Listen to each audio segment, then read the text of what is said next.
ரொம்ப நாளாக ஏதோ ஒரு ட்ரீட்மெண்ட்ல இருந்து உடல் மெலிஞ்சு வந்துட்டேன் அப்படின்னு சொன்னீங்கன்னா உங்களுக்கு ஏற்ற மாதிரி லேகிய வகைகளை எடுத்துக்கலாம். ஸோ இப்போ இதுக்கு வந்து பார்த்தீங்கன்னா கசகசா லேகியம் இரவு நேரத்தில் ஒரு 1/2 ஸ்பூன் அளவுக்கு ஒரு நெல்லிக்காய் அளவுக்கு கசகசா லேகியம் எடுக்கலாம்.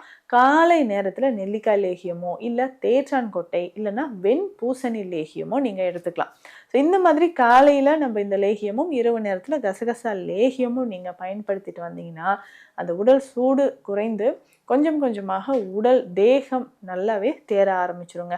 இதுக்கு அடுத்ததாக பார்த்தீங்கன்னா சித்த மருத்துவத்தில் இருக்கக்கூடிய நெய் மருந்து வகைகள்.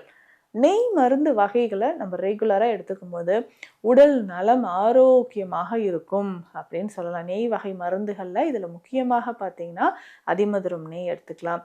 சதாவரி நெய் ரொம்ப முக்கியமானது. சதாவரி. ஸோ சதாவரி நெய் நல்ல குளிர்ச்சி தரக்கூடியது, நல்ல குளிர்ச்சியாக இருக்கக்கூடிய ஒரு கிழங்கு வகை தான். இந்த தண்ணீர் விட்டான் கிழங்குன்னு சொல்கிறோம் பார்த்தீங்களா, அதுதான் சதாவரி. நல்ல ஈரத்தன்மையை தன்னுள்ள அடக்கி வச்சிருக்கக்கூடியது. பெண்களுக்கு ஏற்படக்கூடிய பல பிரச்சனைகளை தீர்ப்பதற்கு, அந்த வெள்ளைப்படுதல் பிரச்சனையெல்லாம் குணமாகணும்னா சதாவரி நெய் தான் ரொம்ப ரொம்ப பெஸ்ட்டுங்க.